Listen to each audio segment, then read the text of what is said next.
আপনাদের সামনে নিয়ে আসলাম খাগড়াছড়ি গুহার মধ্যে। এটা অনেক প্রাচীন সভ্যতার একটি শহর। এই গুহার মধ্যে প্রাচীন লোকজন এখানে লুকিয়ে থাকতো। কোনো এক রাজা প্রজার শাসনের আমল এটা ছিল। এটা অভাবনীয় একটি গল্পকে আজ বাস্তবে আপনাদের পরিণত করে দেখাবো। এই উঁচু পাহাড় ওরা গর্ত করে লুকিয়ে থাকতো, সেই দৃশ্যপটগুলো আপনাদেরকে আজ দেখাবো। অনেক প্রাচীন সভ্যতা, এখানে অনেক পর্যটক আসছে দেখার জন্য। মানে অভাবনীয় সুন্দর, মানে ভাবতে অবাক লাগে যে আমাদের প্রাচীন সভ্য বাংলাদেশে যে এত সুন্দর প্রাচীন সভ্য একটা দেশ, এই দেশের মধ্যে অনেকে আসছে।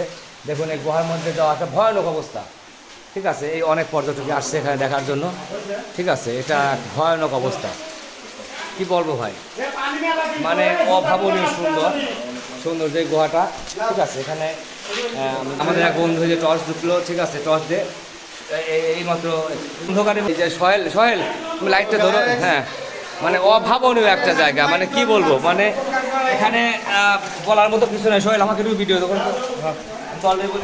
আমরা গুহার মধ্যে অলরেডি চলে আসছি, এখানে দেখা যায় এই গুহাটা অনেক প্রাচীন সভ্য। কোনো রাজা প্রজা এখানে ছিল, কোনো আস্থানা ছিল, সেই আস্থানাকে উদ্ঘাটন করার জন্য আমরা চলে আসছি এখানে ক্যামেরা সহকারে।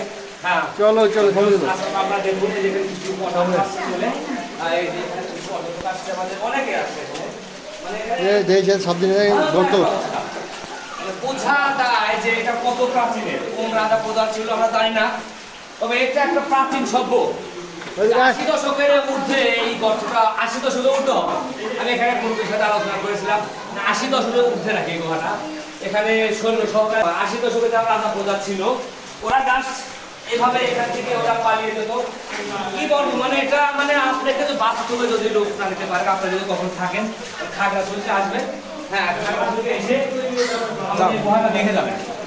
আসলে মানে প্রাচীনের বিশাল একটা জিনিস, মানে প্রাচীন সভ্যর বিশাল একটা ইম্পর্টেন্ট জিনিস এখানে রয়েছে, যা আমরা কখনো অনুভব আনতে পারি না, বা 80 দশকে যারা জন্ম নেয়নি তারা তো দেখতে পারবে না।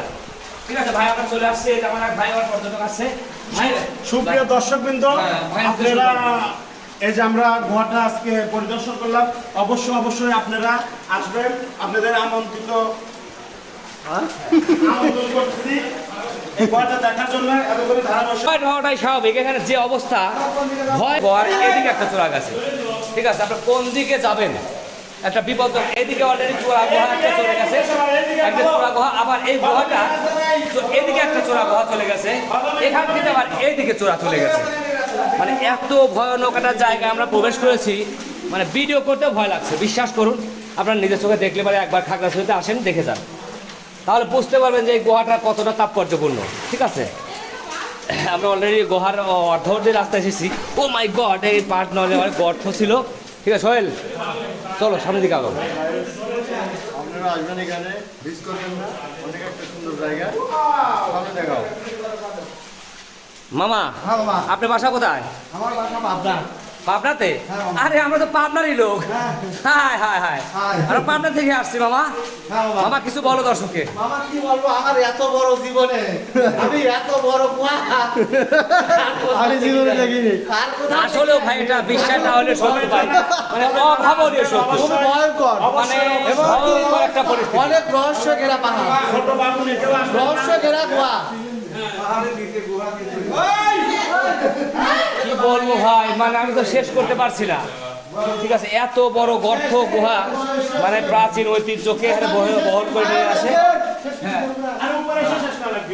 আসলে যে আমরা প্রায় কাছাকাছি এসে এক সাইড দিয়ে প্রবেশ করেছিলাম, আর এক সাইড দিয়ে প্রবেশ উঠলাম, ঠিক আছে। ভাই আপনার বাসা কোথায়? পাবনা? দেখতে পাচ্ছেন অনেক সুন্দর জায়গা না? হ্যাঁ, আসবেন, এখানে আসবেন সবাই, আপনারা আসবেন, দেখেন একটা পর্যটনের জন্য একটা বিখ্যাত জায়গা। এখানে আমি এক মুরব্বীর সাথে কথা বলেছিলাম, ওনা বলেছে এটা অনেক প্রাচীন, 80 দশকের, অনেক আগে সভ্যতা ছিল।